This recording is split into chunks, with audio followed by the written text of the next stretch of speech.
Bonjour à toutes et à tous, j'espère que vous allez bien. Dans cette vidéo, on va aborder la blockchain, mais dans le domaine de la santé. C'est un domaine que je connaissais pas trop, donc j'ai dû faire pas mal de recherches, et c'est là que je me rends compte une fois de plus que la blockchain est un outil incroyable qui va permettre de faire des avancées majeures dans de nombreux domaines. C'est donc pour ça que j'ai décidé de choisir dans un premier temps les domaines que je connaissais le moins et de dégrossir, de découvrir les startups, les entreprises qui sont en train d'innover grâce à la blockchain dans cet environnement pour essayer de trouver des solutions à des problèmes qui n'avaient jusqu'à présent pas vraiment d'issue. Je suis assez fatigué pour plein de raisons, notamment le fait que c'est la fin du confinement, du coup on court un petit peu partout, on doit garantir la sécurité à nos gars, donc il y a vraiment beaucoup de travail. En plus de ça, on déménage. À côté de ça, pendant le confinement, autant vous dire que je savais que j'allais être cloîtré chez moi pendant un moment alors que j'ai accepté beaucoup de charges de travail, et le fait de concilier la vie, la reprise d'aujourd'hui et en plus de ça toute cette charge, ça demande beaucoup d'efforts, mais en réalité c'est ça qui est le plus intéressant. Je vous expliquerai pourquoi, mais en réalité c'est cet état de fatigue qui fait que j'ai eu envie de traiter cette vidéo, ce sujet, et je vous en parle pour les plus courageux d'entre vous qui sont restés en fin de vidéo. Alors, la blockchain à travers le monde de la santé va permettre de révolutionner pas mal de choses, ou alors tout simplement de faire évoluer des choses qui étaient déjà présentes. Malgré tout, et même si on peut faire énormément de recherches, j'ai découvert 3 gros axes et je pense que globalement toutes les innovations, ou du moins la plupart d'entre elles dans le domaine de la santé, se rangeront dans ces 3 catégories que je vais vous présenter tout de suite. Et évidemment, vous le savez, la technologie de la blockchain est relativement jeune et je pense que les meilleures idées et les plus grandes évolutions ne sont peut-être même pas encore arrivées à l'esprit des entrepreneurs qui permettront à ces solutions de voir le jour. Alors ces 3 catégories, eh bien c'est très simple. La première, c'est la donnée. La protection des données, l'échange des données, la façon dont elles sont sécurisées, anonymisées, bref, il y a vraiment plein d'angles. Ça peut être les données médicales d'un patient qui veut les protéger et qui veut les contrôler, mais ça peut être également la façon dont 2 hôpitaux vont communiquer entre eux et s'échanger des données qui sont nécessaires afin de bien soigner les patients. Il y a donc vraiment plein de domaines et c'est l'une des très grosses catégories et à peu près tout le monde est d'accord pour dire que ça va être distribué grâce à la blockchain dans le monde de la médecine et dans le monde de la santé en général. La deuxième grosse catégorie, c'est le partage de la recherche. La recherche médicale, c'est un monde assez compliqué, un monde assez opaque, on ne sait pas ce qui est vrai, on ne sait pas exactement ce qui a déjà été découvert ou ce qui est encore en train d'être recherché, tout le monde essaye de communiquer à sa propre façon, certains laboratoires veulent garder des innovations pour eux, car c'est un peu une course, d'autres veulent le partager et veulent garantir le fait que ce soit bien eux qui ont fait cette première découverte. Il y a vraiment beaucoup de choses grâce à la blockchain qui peuvent être améliorées dans cet environnement qui est la recherche médicale et la façon dont le monde, l'humanité, va profiter de cette recherche et de cette découverte afin de réaliser des nouveaux médicaments et de soigner encore mieux la population. La troisième grosse catégorie, et c'est pas celle qui a le plus de sous-catégories, et pourtant c'est l'une des plus importantes, c'est la contrefaçon médicale. Il y a énormément de vies qui sont perdues et du temps qui est perdu également, et donc de l'argent à cause de la contrefaçon médicale. Le nombre de personnes qui meurent parce qu'ils ont pris des faux médicaments, il faut savoir que dans certains pays, le nombre de faux médicaments peut monter jusqu'à 70% des médicaments en circulation, alors que dans un pays comme la France, on va être autour des 2%. Évidemment, c'est les pays, notamment l'Afrique, qui vont être le plus touchés, et les pays les plus régulés vont se protéger au maximum de la contrefaçon, mais dans certains cas, ça peut être très grave, voire même mortel, pour ceux qui n'ont pas le choix et ceux qui ne peuvent pas vérifier la provenance des médicaments. La blockchain, grâce évidemment à la traçabilité cette fois-ci, va permettre notamment aux consommateurs, mais également aux vendeurs de médicaments, de pouvoir vérifier la supply chain, vérifier d'où vient ce médicament, et surtout si c'est bien un médicament authentique qui vient d'un laboratoire sécurisé, d'un laboratoire vérifié, qui ne vend pas n'importe quoi pour essayer de gagner de l'argent. On va plonger dans ces 3 catégories, on va creuser un petit peu, on va voir ce qui existe, ce qui pourrait se faire et ce qui se fait déjà, car pas mal de startups rajoutent leur pierre à l'édifice et travaillent vraiment et fournissent des efforts pour essayer d'améliorer l'environnement. Mais il y a encore quelques limites techniques qu'on va aborder. Et pourquoi ça ne va pas plus vite? Pourquoi ça prend autant de temps? Eh bien, il y a quelques raisons qu'il faut malgré tout mettre en lumière si on veut comprendre quelles sont nos erreurs et essayer de lever le voile pour pouvoir avancer plus vite en essayant de lever ces contraintes. De la même façon, on prendra une petite minute avant la fin de cette vidéo pour parler de ce qui a été mis en place, notamment durant la crise sanitaire du Covid-19. Pas mal de groupes, notamment des grands groupes et même des petites startups, ont essayé d'apporter leurs solutions afin d'améliorer la situation et de donner des outils plus efficaces pour les hôpitaux, pour les aides-soignants, pour les laboratoires et pour toutes les personnes qui travaillent et qui essayent de travailler plus ou moins main dans la main ensemble contre cette crise qui pour le coup est vraiment commune à la plupart des pays de la planète. Alors dans la sécurisation des données, il y a 3 sous-catégories. Premièrement, l'échange sécurisé de ces données. Le partage de ces dernières, un bon partage et une bonne communication, ça peut faire gagner énormément de temps et sauver beaucoup de vies. Et pour finir, la monétisation des données de la santé. Alors déjà, la sécurité des données. Il y a énormément d'informations très confidentielles qui vous concernent peut-être et que les hôpitaux ont entre les mains. Les gens doivent pouvoir contrôler leurs données, doivent pouvoir décider qui l'a, à quel moment. Ça ne doit pas être un frein pour les hôpitaux qui peuvent en avoir besoin pour soigner le patient, mais ça peut être une limite à votre vie privée si des hôpitaux commencent à les revendre ou si des laboratoires s'échangent ces informations afin de générer des profits. Alors, les 3 grands axes vont être du coup le partage de ces informations, parce que mine de rien, quand on n'a pas suffisamment d'informations sur un patient, très dur de lui diagnostiquer la bonne maladie, de lui donner le bon médicament et de réussir à cibler et à soigner efficacement ce qu'il a. Donc, un carnet médical numérique que n'importe qui pourrait accéder, n'importe qui de sécurisé évidemment, pourrait permettre de gagner un temps précieux. Je cite par exemple Pascare, qui est un projet qui lui a pour but de faire un carnet médical que pourraient se partager les différents hôpitaux et les différents soignants afin d'être toujours très à jour sur les patients. De la même façon, et là on va un petit peu plus loin, mais une blockchain qui référencerait de façon sécurisée et respectant les normes RGPD évidemment toutes ces informations permettrait de faire des analyses incroyables. Ça permettrait notamment de savoir quand on a une solution qui peut par exemple convenir à tel patient ayant eu telle maladie dans le passé, à tel moment précisément ou touché par telle maladie, ça permettrait de cibler tout le monde. À l'heure actuelle, il y a des freins énormes, notamment le fait qu'il y a différentes cultures, différents pays, les pays ne communiquent pas entre eux, certains trouvent des solutions qu'ils ne partagent pas aux autres. Le fait de pouvoir être capable, même sans partager toutes les innovations dans tous les pays, parce qu'il y a évidemment des enjeux géopolitiques et macroéconomiques qui font qu'un pays ne veut pas communiquer ses innovations à l'autre, en attendant un laboratoire qui trouve une solution et qui peut, grâce à la blockchain, cibler tous les patients qui peuvent être assujettis à ce problème pour leur donner la bonne solution, ça gagnerait un temps fou. Imaginez qu'un laboratoire français trouve un médicament qui peut soigner des milliers de personnes. Autant vous dire que cibler les personnes qui ont besoin de ce médicament au Brésil, en Asie, aux États-Unis, en Europe, c'est un travail titanesque, étant donné que on n'a pas toutes les mêmes relations avec tous les mêmes pays. Les gouvernements ne gèrent pas ça de la même façon. Les données ne sont pas protégées de la même façon. Et c'est donc très dur de cibler les patients. Un échange intelligent et sous, bien sûr, l'aile du consentement d'un point de vue des patients pourrait permettre de gagner un temps précieux et de cibler intelligemment, dès qu'on a une nouvelle solution, les personnes qui en ont besoin, ne serait-ce que pour soigner des nouvelles maladies. De la même façon, on a l'échange de ces données. Elles doivent être sécurisées. Comme ce sont des données médicales, et là je vais vous dire un truc terrible qui pour moi, c'est vraiment les pires êtres humains. Je vois difficilement comment on peut se comporter avec moins de valeur humaine, mais il y a des hackers qui attaquaient des hôpitaux, qui mettaient ce que l'on appelle des ransomware, donc des logiciels malveillants qui venaient bloquer les données, et qui venaient bloquer les logiciels des hôpitaux en leur disant « vous devez payer pour récupérer ces données ». Envoyer un ransomware et paralyser un hôpital pendant la crise du Covid, très clairement, on est dénué de toute valeur humaine et de tout principe. Et ça existe, c'est triste, mais il y a des êtres humains qui le font parce que l'appât du gain est plus fort que tout, en tout cas pour beaucoup de monde. Et c'est vraiment ça qui fait que la sécurité est importante. Les hôpitaux ont besoin de communiquer, c'est vital pour le développement de leur activité.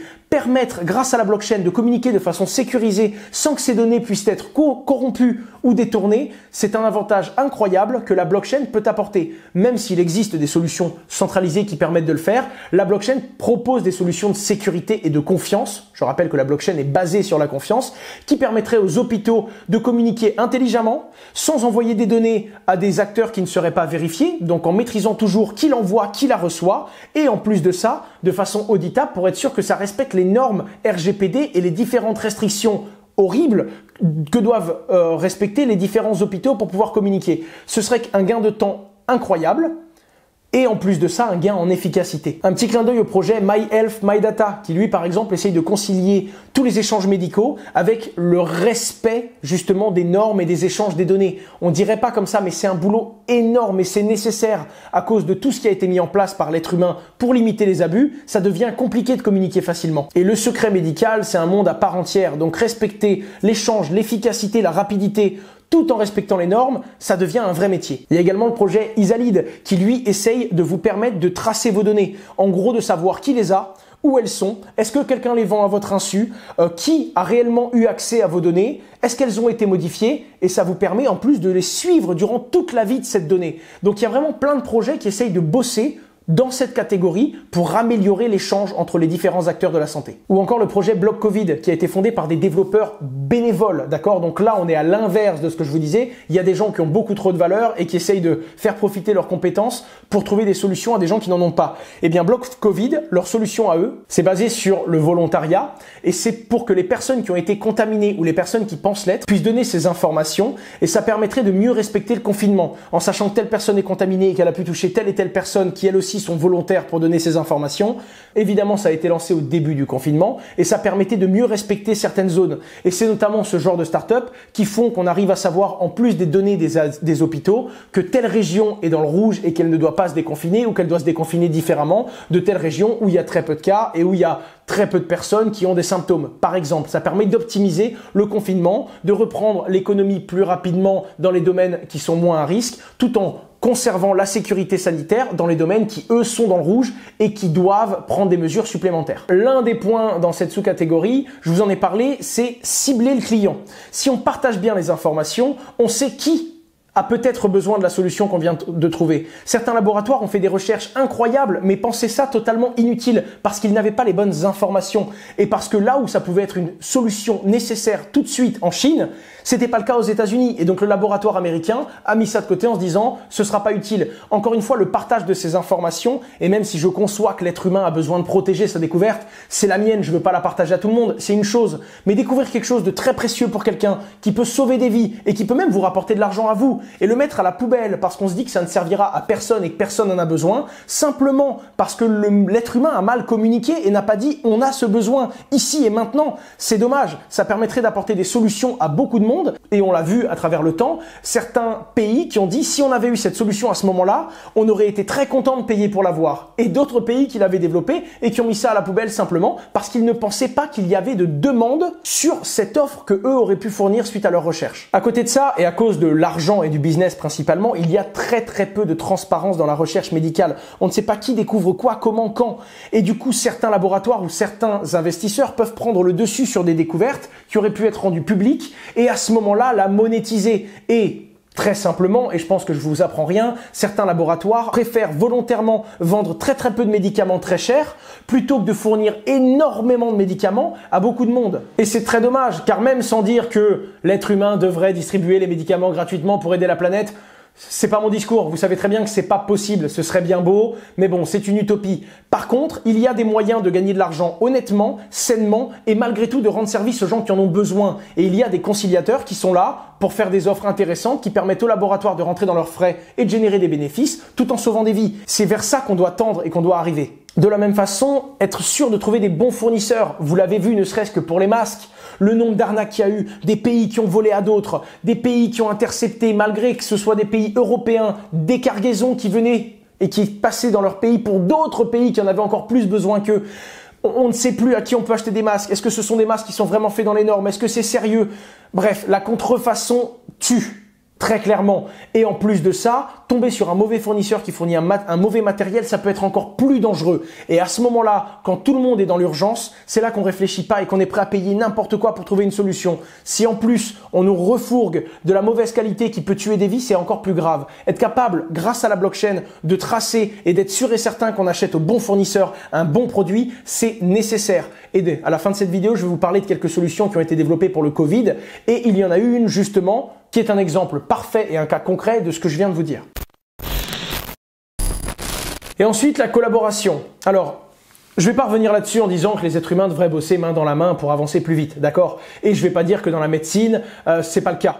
Chacun ses intérêts et quand quelqu'un trouve une découverte, même si quand c'est une vraie découverte d'ordre majeur, des gens intelligents et des consensus essayent de partager ça le plus vite possible à la planète entière et il y a des businessmen qui font ça bien. Regardez le travail par exemple de Bill Gates sur l'Afrique. On peut lui dire plein de choses, du bien et du mal. Regardez le boulot de ce bonhomme. Creusez un petit peu, regardez ce que certains entrepreneurs ont fait. Alors évidemment, il y en a d'autres qui sont après le profit, il y en a d'autres qui sont un peu plus humanistes, peu importe, chacun c'est pour et c'est contre. En attendant, il y a plein d'entrepreneurs qui ont fait un boulot formidable et il y a même des entrepreneurs qui, à perte, ont racheté des sociétés pharmaceutiques pour partager intelligemment des ressources et des découvertes qui avaient été faites en interne, simplement pour avancer du côté de l'humanité. Et ce qu'il faut bien comprendre, c'est que oui, évidemment, en bossant main dans la main, on aurait pu gagner du temps. D'accord? Oui, évidemment, si la Chine, les États-Unis, l'Europe et les autres pays de la planète avaient décidé de partager toutes leurs recherches, toutes leurs avancées sur, je sais pas moi, la recherche spatiale, on serait beaucoup plus loin, on aurait découvert beaucoup plus de choses. Parce que, évidemment, quand deux pays ont les mêmes objectifs et veulent découvrir la même chose, ils font tous le même travail. Alors que s'ils partageaient en mode, on a essayé ça, ça n'a pas marché, eh bien l'autre pays, lui, ne perdrait pas du temps à essayer ça. Il l'essayerait peut-être différemment et il trouverait peut-être des résultats. Mais à ce moment-là, à quoi bon expliquer qu'on a perdu du temps dans la recherche, parce que c'est vraiment ça la recherche, hein. C'est beaucoup de temps et très peu de résultats.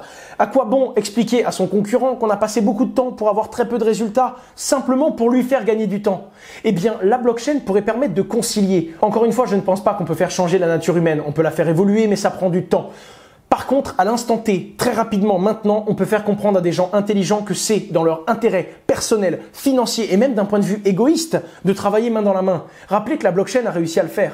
Rappelez que si quelqu'un arrive à avoir 51% de la blockchain Bitcoin et qui peut abuser lui-même de la blockchain en dépensant 2 fois le même Bitcoin, eh bien ce n'est pas dans son intérêt de le faire. Pour la simple et unique raison que la blockchain reste transparente. Et donc si quelqu'un abuse de la blockchain, certes il va gagner un peu d'argent, mais d'une minute à l'autre, il va prouver que la blockchain n'est plus crédible et donc ce sera devenu le roi, parce qu'il a 51% de la puissance de calcul, d'un monde qui s'effondrerait et qui ne vaudrait plus rien.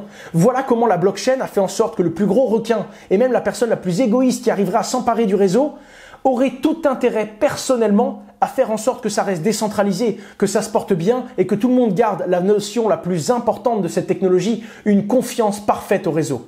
Eh bien, je pense que la blockchain permettrait à certains pays de bosser ensemble en échangeant leurs résultats de façon totalement transparente et donc en mettant les mêmes efforts et en faisant du coup les mêmes échecs, en perdant du temps sur différents domaines, on pourrait mutualiser cette énergie et donc voir que tel pays travaille sur tel côté de la technologie, tel côté de la recherche médicale et un autre pays pourrait se dire ok, moi je me concentre sur un autre domaine et en partageant nos résultats, on travaille tous ensemble mais pas exactement au même endroit, ce qui nous permet d'aller encore plus vite et dès qu'il y en a un qui trouve le résultat, la solution, il se doit, grâce à la blockchain, de partager ça à tous ceux qui ont fourni le même effort que lui. Et à ce moment-là, il y aurait plus de « je vais garder cette information, pourquoi partager mon échec à lui ou mes résultats à telle personne ?» Tout le monde bosserait main dans la main parce que ce serait pour l'intérêt commun. Et en cas de résultat, en cas de réussite, ce serait partagé et tout le monde en profiterait équitablement. En tout cas, je pense que même si tous les pays ne pourraient pas le faire, évidemment, parce qu'il y a des raisons macroéconomiques, géopolitiques, financières, bref. En attendant, je pense qu'il y a pas mal de points où on ne communique pas assez et où l'être humain, dans son intérêt personnel, pourrait concilier deux recherches simultanément et des gens intelligents pourraient s'unir. Et deux personnes intelligentes qui travaillent main dans la main vont avoir un effet de levier l'une sur l'autre et vont accélérer encore plus vite que si elles avaient travaillé de façon individuelle. Ne serait-ce que le manque d'opérabilité. Le fait que certains hôpitaux gardent les informations de telle façon.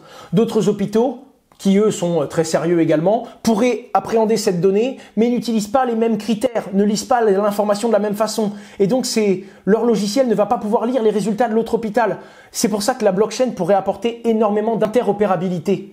La blockchain pourrait permettre de lire différents types d'informations et de permettre à un hôpital à l'autre bout de la planète de lire intelligemment les informations de plein d'hôpitaux avec différentes cultures, différentes politiques, différentes règles, tout en respectant les normes de son propre pays rapidement. L'interopérabilité est incroyable. Pour vous donner un ordre d'idée, une alliance d'hôpitaux américains estime que ça leur fait perdre 20 milliards de dollars par an et que ça tue plus de 150 000 personnes dans le monde. Le fait que les hôpitaux et les différentes, on va dire, entités et acteurs de la santé n'arrivent pas à communiquer intelligemment à cause justement de ces manques de format. C'est même pas de la bonne volonté. C'est juste que même en communiquant, ils n'utilisent pas le même langage et donc ils n'arrivent pas à communiquer. La blockchain permettrait, si avec des bons oracles, avec des bons trackers, avec des bons transformateurs d'informations, histoire d'uniformiser le discours et que tout le monde puisse lire les mêmes informations de la même façon. Ça ferait gagner beaucoup d'argent, beaucoup de temps et beaucoup de vie.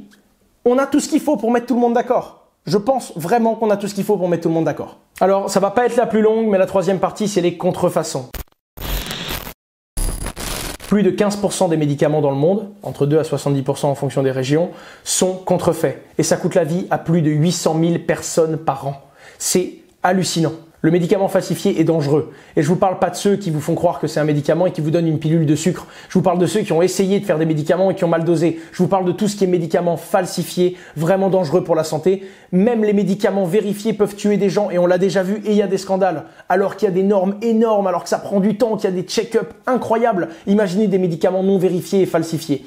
La traçabilité permettrait d'être sûr et certain quand on utilise un médicament, de pouvoir tracer dans la blockchain et d'être sûr et certain que ça vient bien d'un laboratoire ou d'un producteur qui a été vérifié au préalable. Rien que ça, et c'est l'une des grosses forces de la blockchain, la transparence et la traçabilité, ça permettrait de sauver énormément de vies. Petit clin d'œil ici, il y a une boîte qui s'appelle Crystal Chain et qui propose justement de pouvoir tracer grâce à la blockchain des médicaments pour vérifier leur provenance et donc le sérieux du produit qu'on va finir par consommer en espérant être soigné. Alors oui, il y a plein d'avantages, mais pourquoi ça avance si doucement si c'est si merveilleux? Eh bien, il y a plein de raisons. Premièrement, l'être humain, vous l'avez compris, la communication c'est pas toujours le fort de l'humanité. Déjà, la prise en main de la technologie. La blockchain, c'est incroyable, mais je pense que si vous me suivez depuis un moment, au début, vous vous souvenez à quel point c'était compliqué. C'est une nouvelle technologie, il faut la prendre en main. Et il y a différents acteurs dans différents pays. La blockchain est plus ou moins développée à droite à gauche, et donc forcément, des solutions blockchain, ça prend du temps à appréhender. Quand on est dans l'urgence, comme par exemple dans le Covid, eh bien on n'a pas le temps de découvrir la technologie de la blockchain, ou du moins c'est pas facile.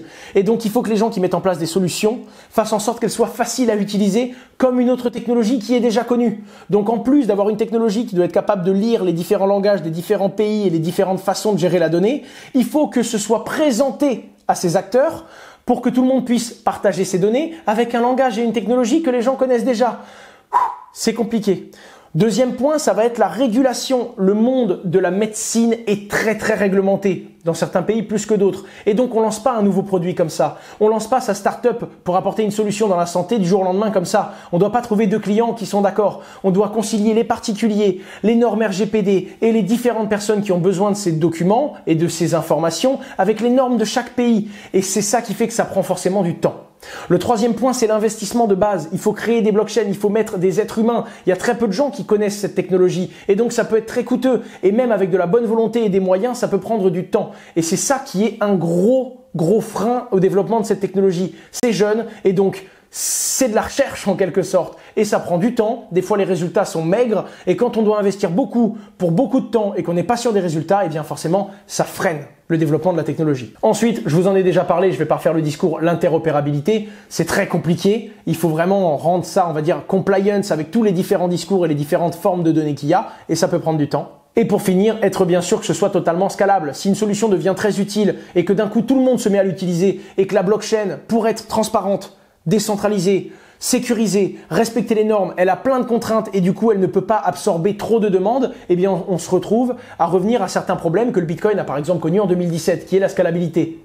Même si certaines blockchains, notamment les blockchains de 3e génération, permettent aujourd'hui des solutions très scalables qui peuvent être utilisées par énormément de monde et gérer énormément de transactions par seconde. On arrive à la fin de cette vidéo, je vais juste faire 2-3 petits clins d'œil sur des boîtes qui ont bossé sur le Covid-19 et qui ont apporté des solutions assez intelligentes. Il y a des structures qui ont permis de modéliser le virus, notamment les structures de communication qui ont permis de dire qu'en Chine, on n'avait pas exactement le même Covid qu'aux États-Unis et qu'en France, c'est de la communication. Et la blockchain a permis de tracer, on va dire, l'authenticité de ces informations. La fake news est dangereuse également. Savoir qu'est-ce qui est vrai, qu'est-ce qui est faux. Est-ce qu'on doit prendre en compte cette information ou est-ce qu'au contraire, on va s'adapter à cette info alors qu'elle est totalement fausse? La blockchain est évidemment efficace pour lutter contre la fake news. Du coup, il y a des startups qui se sont spécialisées là-dedans, notamment pendant la crise du Covid, parce que les informations étaient cruciales pour gagner du temps. Il y a une boîte qui s'appelle Lensa, une grosse société de presse italienne, qui a bossé main dans la main avec une boîte qui s'appelle EY Advisory SPA, je crois que je le dis bien, je sais pas si c'est anglais ou... Et pour vérifier la plupart des news et pour être sûr et certain qu'elle partageait dans sa presse que des informations vérifiées. Et EY Advisory utilisait justement la blockchain pour être sûr et certain que les news étaient de sources sûres.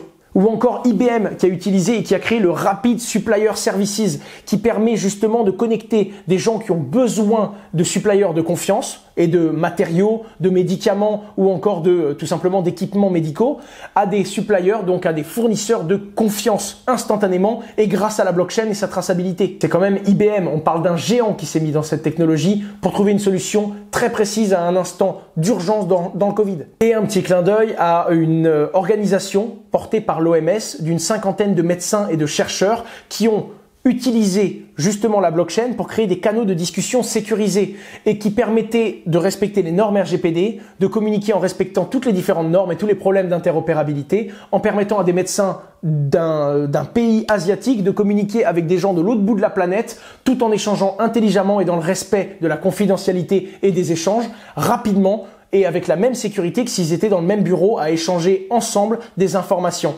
C'est des solutions qui ont été développées d'urgence grâce et en partie sur la technologie blockchain qui ont permis d'accélérer certains points dans la recherche et dans la gestion de crise sanitaire qu'a été celle du Covid. Les amis, j'espère que cette vidéo vous a plu. J'aimerais vraiment creuser comme ça dans des domaines que je ne connais pas pour voir à quel point la blockchain a du potentiel, qu'est-ce qui existe et qu'est-ce qui pourrait exister demain, tout en regardant les freins, parce qu'il faut avoir conscience des freins et des problèmes d'un environnement pour être sûr et certain de pouvoir le développer rapidement et d'avancer encore plus vite dans son développement. Je voulais faire quelques petits clins d'œil, notamment à BitConseil qui a fait des super recherches là-dessus et un très bon article. Également à Blockchain Partner qui a fait une étude incroyable. Tout ça, toute cette documentation est dans la description. Tout ce que je vous ai cité, toutes les startups, vous pouvez approfondir. Vous pouvez peut-être vous rendre compte que j'ai fait des erreurs, me corriger en commentaire ou au contraire venir documenter et améliorer encore plus mon discours en donnant des compléments d'information. Les commentaires les plus pertinents, je les remonterai afin que vous puissiez directement en allant dans les commentaires regarder si j'ai fait quelques erreurs. Peut-être que des abonnés les auront corrigés. À ce moment-là, je les mettrai dans un commentaire épinglé ou en description. Et les commentaires les plus pertinents avec des compléments d'information, il y a peut-être plein d'autres boîtes que j'ai pas citées et je sais qu'il y en a plein d'autres en réalité, eh bien je remonterai ces informations afin que vous puissiez trouver directement des projets, des startups ou des compléments qui vont venir s'ajuster à mon discours, le corriger afin que cette vidéo soit encore plus enrichie dans les connaissances qu'elle vous a partagées, tout simplement. Petit clin d'œil aussi à Hello Open World, je me suis basé sur beaucoup de leurs écrits et encore à l'article du Journal de Coin qui a été rédigé en partenariat avec le cabinet Bruzo-Dubuc, qui est un cabinet d'avocats que je connais bien et ils ont fait également beaucoup de recherches afin d'apporter des bonnes informations et de permettre aux gens de comprendre la portée de la blockchain dans ce domaine-là. C'est tout pour moi, je voulais quand même terminer cette petite histoire, je suis épuisé en ce moment, je cours un petit peu partout. Je me régale quand même évidemment et c'est là-dedans, vous le savez, que je performe le mieux. C'est quand je sens qu'il y a de la pression, qu'il y a une cadence, qu'on doit avancer et que la vie de tous les jours ne nous laisse pas le choix. On doit y aller, il y a du travail, on doit gérer les clients d'un côté, on doit gérer les différentes structures, notre développement, notre croissance, nos levées de fonds, tout ça. Et c'est ça qui est assez incroyable, c'est pour ça que je suis un peu fatigué en ce moment et que j'ai un peu plus de mal à faire des vidéos. Je diminue un tout petit peu le rythme, mais globalement j'essaye de garder ma vidéo toutes les semaines, vous le savez bien. Et c'est à ce moment-là que je me suis dit, t'es fatigué, t'as l'impression de courir, t'as la tête dans le guidon. Et si on prenait pas 2 minutes pour reculer, faire une vidéo sans client, sans sponsoring, sans partenaire, vraiment prendre un domaine qui me plaît. On prend la blockchain, je regarde encore un angle de la blockchain que je ne connais pas et j'essaye de partager son potentiel là-dedans. Et c'est là-dessus, et c'est là que j'étais vraiment à bout de souffle, j'avais plus trop de temps et je me suis dit non. Il faut prendre le temps de souffler. J'ai envie de parler blockchain. J'ai envie de avoir les étoiles dans les yeux en me disant et en découvrant tout ce qu'on peut faire avec cette technologie. Donc, je vais prendre le temps de découvrir un environnement que je ne connaissais pas et de partager à la communauté et à ceux qui veulent bien l'entendre mon point de vue là-dessus, le potentiel, les limites et échanger, rouvrir le dialogue une fois de plus. Car c'est en échangeant, je pense que vous l'avez compris, qu'on peut avoir des bonnes idées et qu'on peut avancer sur des problèmes qui étaient jusqu'alors sans solution. J'espère vraiment que cette vidéo vous a plu. Si c'est le cas, abonnez-vous, lâchez un petit pouce bleu, lâchez un petit commentaire, ça m'aide à me référencer, ça fait remonter ma vidéo dans l'algorithme de YouTube et ça me permet encore une fois d'aller plus loin, plus rapidement et d'essayer de partager cette passion que j'ai pour cette technologie, pour les crypto-monnaies, pour la blockchain et pour toutes les différentes solutions plus ou moins décentralisées, plus ou moins transparentes et plus ou moins interopérables que l'on peut mettre au point grâce à cette boîte à outils incroyable qu'est la blockchain. C'était Asher et j'espère que cette vidéo vous a plu. Au revoir.